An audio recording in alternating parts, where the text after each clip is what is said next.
un mythe de la justice internationale. Un grand révolutionnaire. N'importe où que vous soyez, vous demandez le plus connu, le plus célèbre avocat du monde, c'est Jacques Vergès. Maître Jacques Vergès, bonjour. Bonjour. Comment allez-vous, mon cher ami? Je vais très bien, merci. On est très content de vous voir. Un guerrier. Si vous voulez. Alors, la question que je me suis posée, Maître Vergès est un guerrier parmi les soldats de Dieu ou le diable, du mal ou du bien.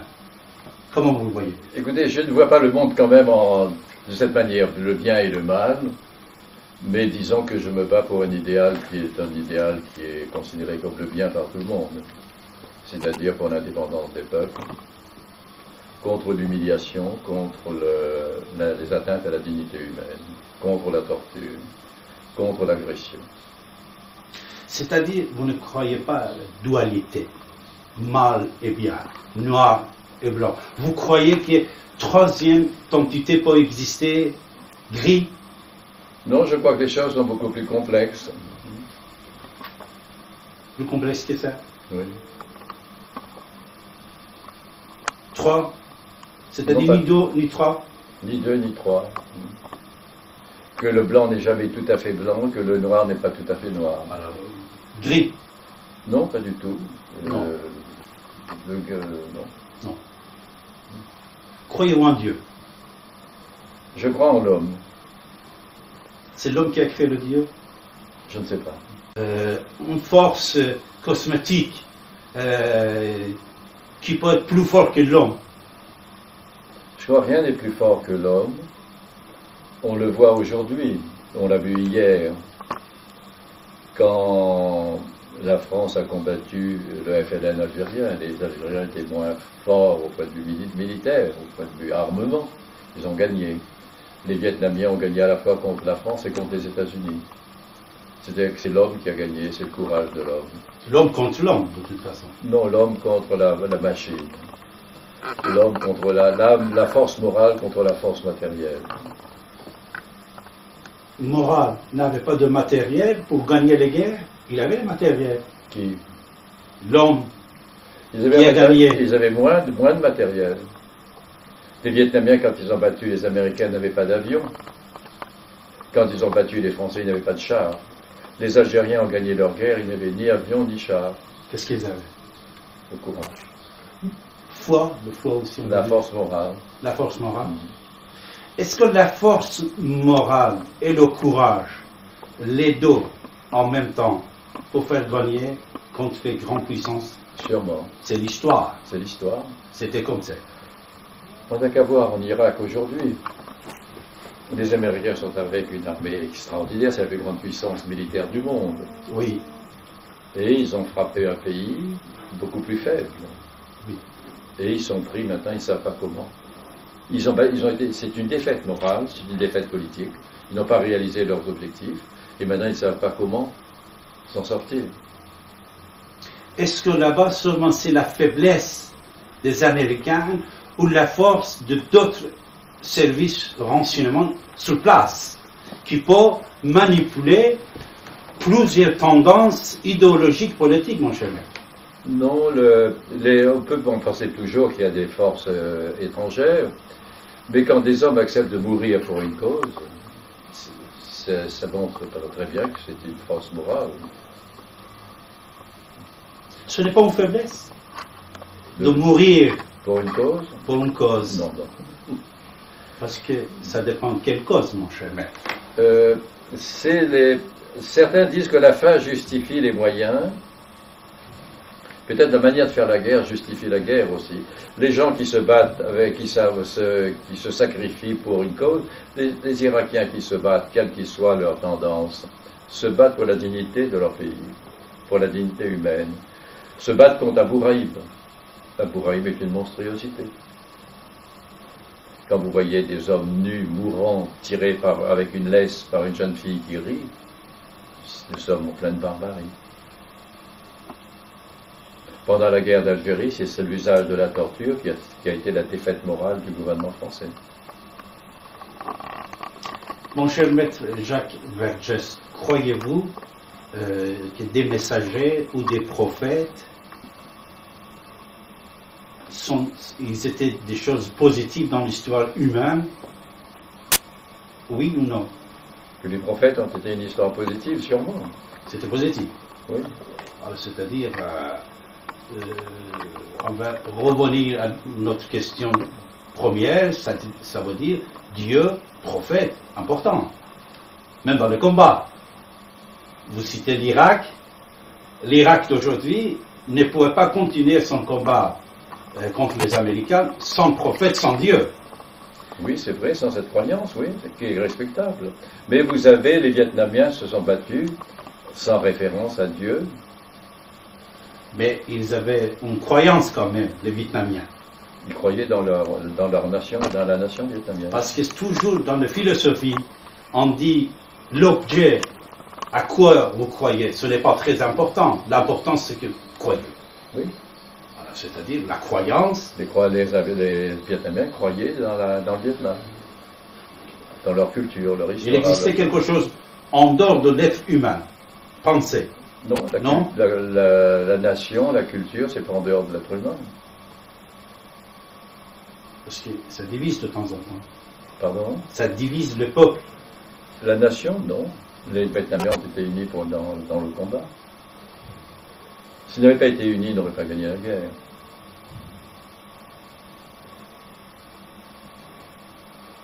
On va résumer.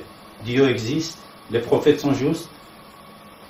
Je dis que les prophètes en général, vous m'avez posé la question, est-ce qu'ils sont justes ou pas justes? Ils existent et ils représentent un moment dans l'histoire de l'humanité. La plupart des personnes que vous avez défendues, oui. C'était des croyants. Oui. Pas tous. La plupart. La plupart. La plupart, c'était des croyants. C'est-à-dire, les actes qu'ils faisaient, ils suivaient une croyance. Oui. Maître Jacques Vergès, quand il les défendait, vous ne défendiez pas l'objet qu'il croyait était juste ou non, vous défendiez l'individu, n'est-ce pas? Mais cet individu, il avait des valeurs qui peut-être n'étaient pas 100% favorables à vos valeurs. Non, je défendais les valeurs, non pas seulement les individus, mais leurs valeurs. Quelles étaient les valeurs des combattants du FLN algérien? C'était l'indépendance de l'Algérie. Ça, on n'en parle pas. Algérie, non. Les autres. Quels étaient par exemple, j'ai défendu des fidayines palestiniens. Oui. Certains étaient musulmans, d'autres étaient chrétiens. Oui. Toujours étaient croyants. Et toujours, c'était l'indépendance de la Palestine.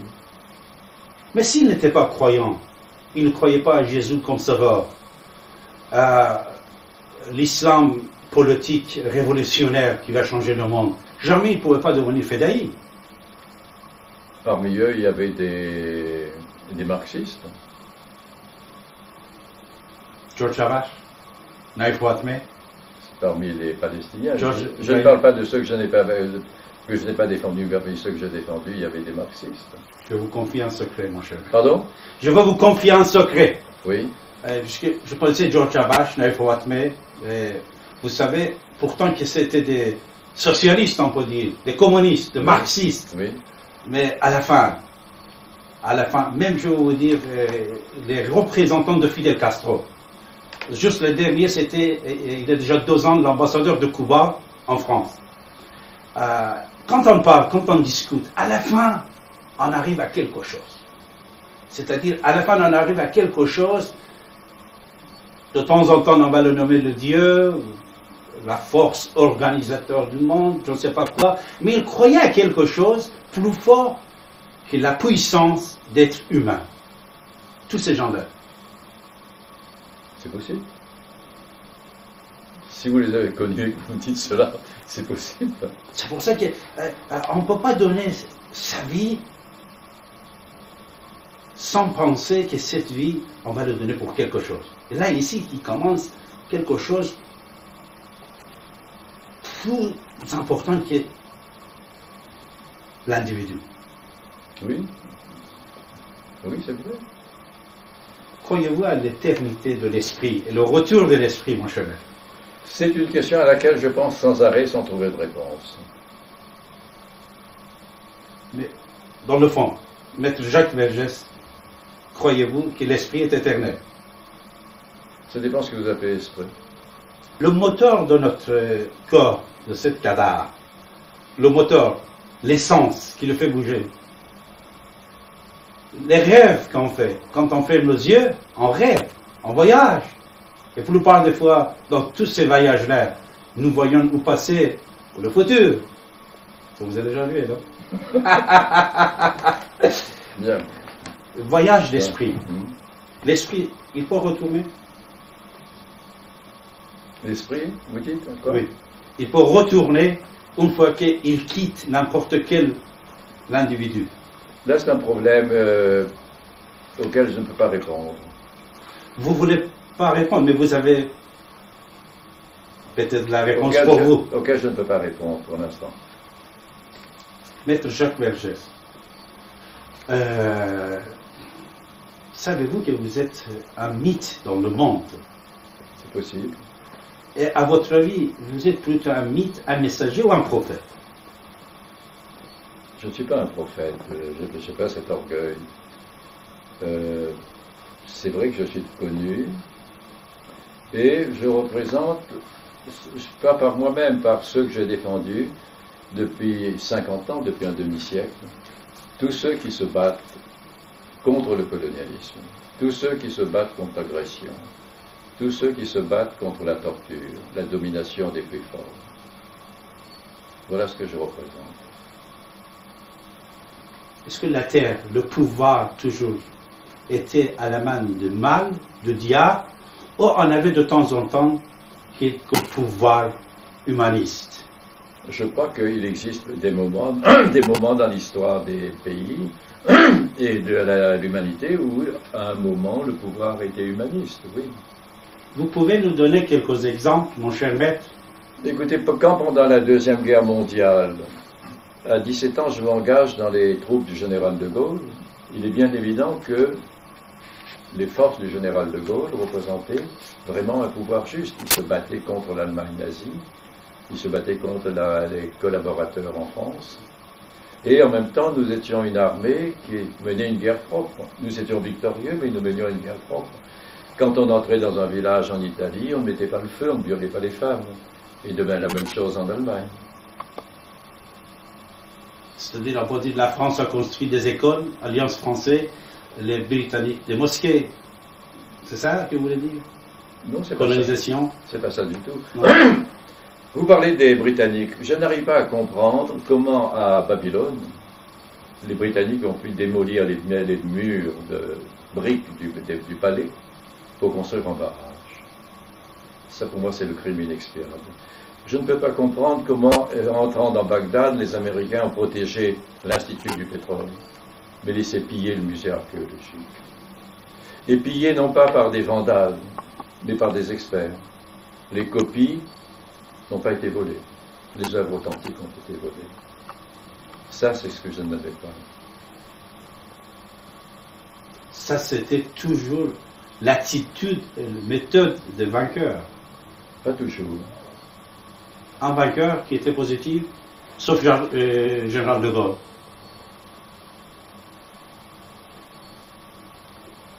Il existe, par exemple, quand les Romains ont conquis la Grèce, ils ont respecté la culture grecque. Alexandre s'est brouillé avec ses généraux par respect pour la civilisation perse.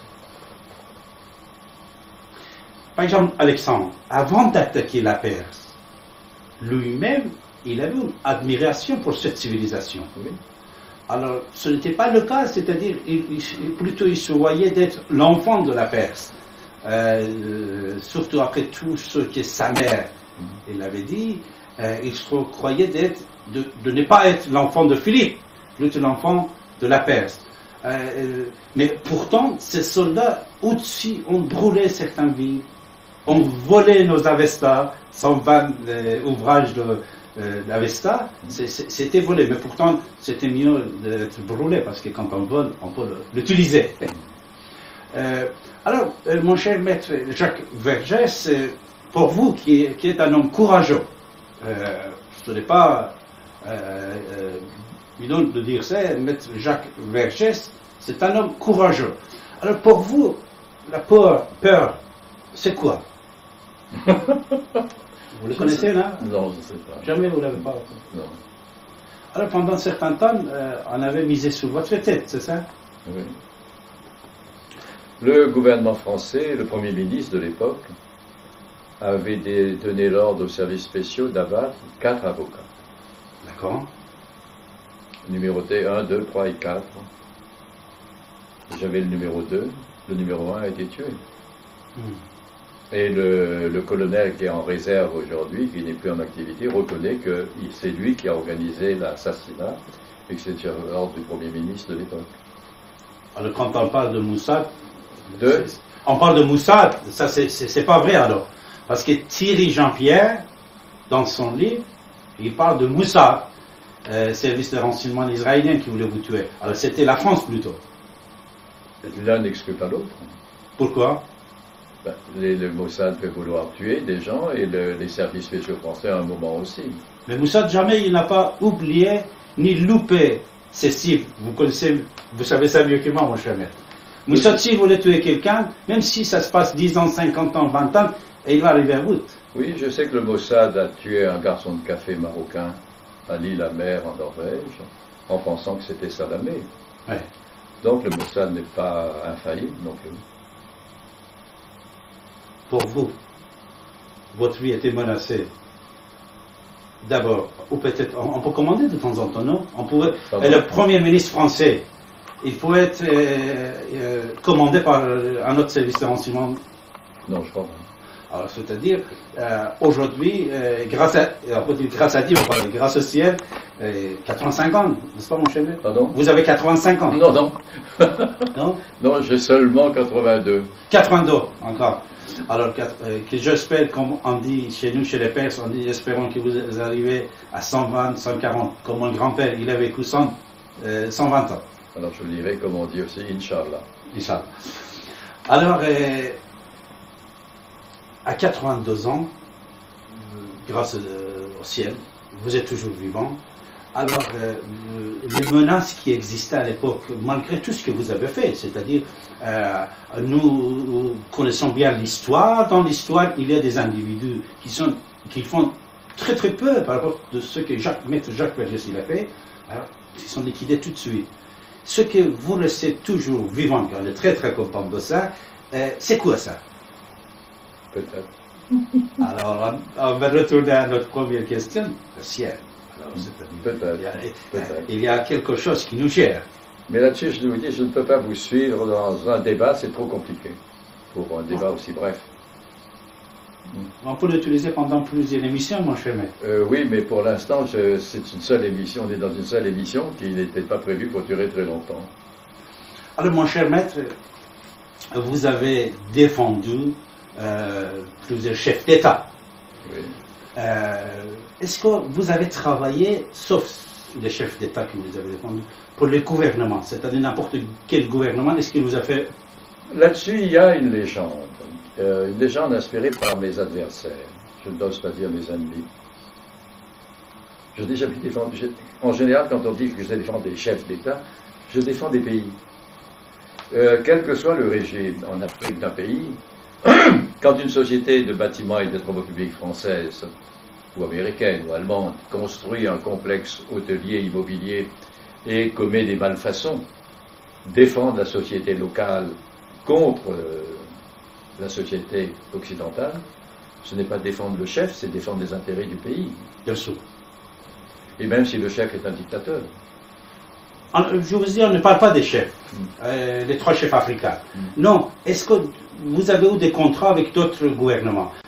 Par exemple, le dossier de Anis Nagache. Oui. Vous avez été proposé par qui? Par Nakache. Par lui-même. Oui. Et c'est lui-même qui vous a payé? Il m'arrive de travailler gratuitement. Pour Anis Nagache, vous avez travaillé gratuitement? Oui. Avez-vous des contacts actuellement avec lui? Oui. Vous savez qu'il est devenu un homme riche, politicien. Il fait des interventions. Même maintenant, ça y est, c'était gratuit. Vous ne voulez pas être payé? Non. Non. Pour la libération d'Anis Nagash, à l'époque, est-ce que vous avez intervenu? Vous êtes, Il m'a demandé d'être son avocat pour que j'intervienne, mais que j'intervienne médiatiquement et auprès des autorités françaises. Dans les négociations? Je ne suis pas intervenu. Non. Donc j'ai créé une situation qui forçait les autorités françaises à négocier. Vous pouvez nous donner un peu d'explication comment vous avez créé cette médiatiquement, c'est ça? C'est simple. Anis Nagash faisait la grève de la faim. Oui. Et tous les jours, je faisais un communiqué. Aussi bien à l'AFP qu'à l'INA, je crois que c'est l'agence iranienne. IRNA. Et donnant l'état de santé de Nagash. Et montrant que du jour qu'il pouvait mourir, qu'il n'avait pas les soins nécessaires, qu'il était impossible dans une prison de lui accorder les soins nécessaires. Et donc, j'ai mobilisé l'opinion, aussi bien en France que, j'imagine, en Iran. Jusqu'à ce que les autorités françaises, à la fin, négocient. Non plus avec moi, mais directement avec les Iraniens. Qu'est-ce qu'il a obtenu, la France, de cette libération? Je ne sais pas. Plus de milliards de contrats, peut-être? Sans doute. Actuellement, vous savez que la France, depuis Jacques Chirac surtout, a signé de bons contrats avec la République islamique d'Iran. Je ne sais pas, mais je ne vois pas pourquoi il ne le ferait pas. Mais après l'échange d'Anis Nagash. Non, l'Anis Nagash, c'était du temps de M. Mitterrand. Mais Jacques Chirac aussi était Premier ministre. À l'époque, non. À l'époque, c'était le... Ah, c'était Vaïd Gorgi qui était. Pour Vaïd Gorgi, vous n'avez pas intervenu? Non. Pour Vaïd Gorgi. Non. Mon cher maître, l'histoire de Oridov avec l'Iran, le dossier nucléaire iranien avec la France, êtes-vous au courant de ça? Non. Que l'Iran, il a des parts dans la société Oridov français. L'Iran avait des parts, avait investi dans le projet Eurodif, je sais. Et puis, je sais qu'il y a eu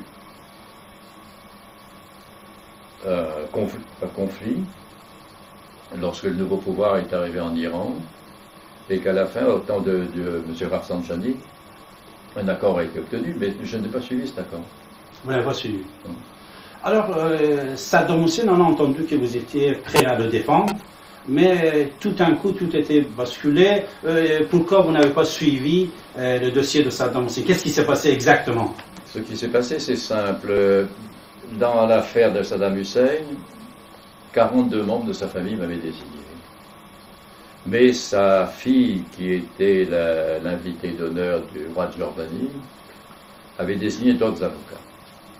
Et comme il y avait un conflit d'avocats, je me suis retiré parce que un conflit d'avocats, c'est l'échec, hein, assuré. C'est vrai. Vous pensez, si Maître Jacques Vergès était avocat de Saddam Hussein, ça changeait des choses? Peut-être. Peut-être parce que c'est évident que le procès de Saddam Hussein a été exigé par les Kurdes, oui, qui accusent Saddam Hussein d'avoir fait des bombardements avec des gaz, et par les chiites, qui accusaient Saddam Hussein, après la guerre du Golfe, d'avoir fait un massacre dans le sud. Et surtout par l'Iran. Oui. Et donc, ce procès était exigé par les Kurdes et les chiites. Et donc, les Américains et leur gouvernement sur place, le gouvernement qui collabore avec eux, ont ouvert deux procès là-dessus. Mais ce procès ne pouvait pas avoir lieu avec la présence de Saddam Hussein. Parce que Saddam Hussein aurait pu dire, vous m'accusez d'avoir utilisé des armes de destruction massive, mais c'est vous qui me les avez vendues. Vous m'accusez d'avoir bombardé des gens dans la région du sud, dans les marais où il y a des chiites, mais vous étiez les maîtres du ciel. Donc vous êtes mal placé. Ou bien alors, si vous me considérez comme coupable, que M. Rumsfeld s'assoit à ma droite et M. Dick Cheney à ma gauche. Et à ce moment-là, il fallait donc ouvrir le procès, mais que Saddam Hussein n'y soit pas. Alors on a fait un procès qui est une manipulation. On a fait un procès concernant un attentat manqué contre Saddam Hussein et la condamnation à mort d'un grand nombre de villageois par un tribunal spécial Et à ce sujet, on l'a poursuivi. On l'a condamné à mort et on l'a poursuivi tout de suite. C'est-à-dire que le procès concernant les Kurdes et les chiites pourra avoir lieu sans la présence de Saddam Hussein. C'était le but. Donc j'aurais dénoncé ce procès comme une manipulation. Je ne pense pas que ça ait été fait. La deuxième chose, c'est les autorités américaines en 2003 ont suspendu la peine de mort en Irak. Et la peine de mort a été rétablie en 2004 par le gouvernement irakien. Et donc, si Saddam Hussein avait été jugé en 2003, on ne pouvait pas le condamner à mort. Et c'est contraire à toutes les normes internationales que d'appliquer après coup une sentence plus sévère que des années auparavant, pour des faits antérieurs. D'autre part, quand je pensais être le seul avocat de Saddam Hussein, j'avais porté plainte à la Cour pénale internationale créée par le traité de Rome, contre M. Tony Blair, pour crime contre l'humanité. Pourquoi Tony Blair? Parce que je ne pouvais pas porter plainte contre M. Bush, parce que les États-Unis n'ont pas reconnu la compétence de la Cour pénale internationale. Tandis que l'Angleterre, comme l'Europe, a reconnu. Et je disais, les Anglais sont co-auteurs, sont co-responsables de tous les crimes commis en Irak, les massacres des villageois, à Bassorah ou ailleurs, les crimes contre l'humanité, les tortures à la prison d'Abu Ghraib, par exemple. Et si le procès j'avais été dans le procès, j'aurais suivi là-dessus. Et il est évident que si M. Tony Blair avait été entendu, ne serait-ce que comme témoin, oui, on aurait parlé beaucoup plus de M. Tony Blair que de M. Saddam Hussein. On aurait parlé beaucoup plus d'Abu Ghraib que d'autres choses. Mais je n'ai pas été l'avocat de Saddam Hussein, je le regrette. Certains disent que peut-être c'est pour ça que je suis encore en vie, je n'en sais rien. Je sais que dans son procès, 3 avocats ont été tués quand même. Voilà. Et un 4e est à l'hôpital. Oui, quand même c'était un procès assez dangereux aussi. Un procès dangereux et truqué, on n'a jamais... On ne peut pas appeler ça un procès. Et quand avant de pendre quelqu'un, on l'insulte, je trouve que c'est le comble de l'abjection. Tamponner ça aussi, comme quoi Maître Jacques Vergès n'avait pas peur d'accepter le dossier de Saddam Hussein, mais ça ne venait pas de votre part. Ça ne venait pas de votre part, vous étiez d'accord de le prendre. Vous étiez d'accord de prendre le prendre. Maître Jacques Vergès, 2 dernières questions. Oui. Vous votez? Ça m'arrive. C'est-à-dire pas tout le temps. Pas tout le temps. Pour le présidentiel, vous avez voté? Oui, mais ça, je ne vous dirai pas, c'est secret. Non, je ne veux pas vous demander, seulement je veux savoir si vous avez voté. Oui. Alors, dernière question, c'est le 11 septembre, mon cher Maître Jacques Vergès. Oui. Le 11 septembre, il y avait un rapport aussi qui a été publié par les Américains. Il y avait certaines enquêtes qui ont été faites par Thierry Mason et d'autres, je ne sais pas si vous avez lu ou non. Oui. Maître Jacques Vergès, que pense à ce sujet? Je ne suis j'ai pas suivi toutes les enquêtes à ce sujet. Mais ce que je sais, c'est que c'est très étrange. Très étrange qu'une vingtaine de personnes de type non européen, très bronzés, parlant l'américain avec un accent arabe, vivant on ne sait pas de quoi, puissent prendre des leçons de pilotage, sans essayer d'étudier les procédures d'atterrissage ou de décollage, uniquement de conduire quand l'avion est en l'air, et que les services américains n'ont rien remarqué. Je suis étonné. Je suis d'autant plus étonné qu'il y a des agents américains qui ont signalé à leur direction qu'il y avait des choses étranges. Et je pense que, je ne sais pas du tout ce qui s'est passé, mais je pense donc qu'il y a quelque chose d'anormal dans la fonction des services américains dans cette affaire, et que d'autre part, le 11 septembre était du pain béni pour le gouvernement américain, qui voulait faire la guerre. Voilà, si vous voulez, ce que je vais vous dire pour terminer notre entretien. Maître Jacques Vergès, je vous remercie beaucoup de nous recevoir dans votre très jolie pièce historique. Merci beaucoup. Au revoir, monsieur.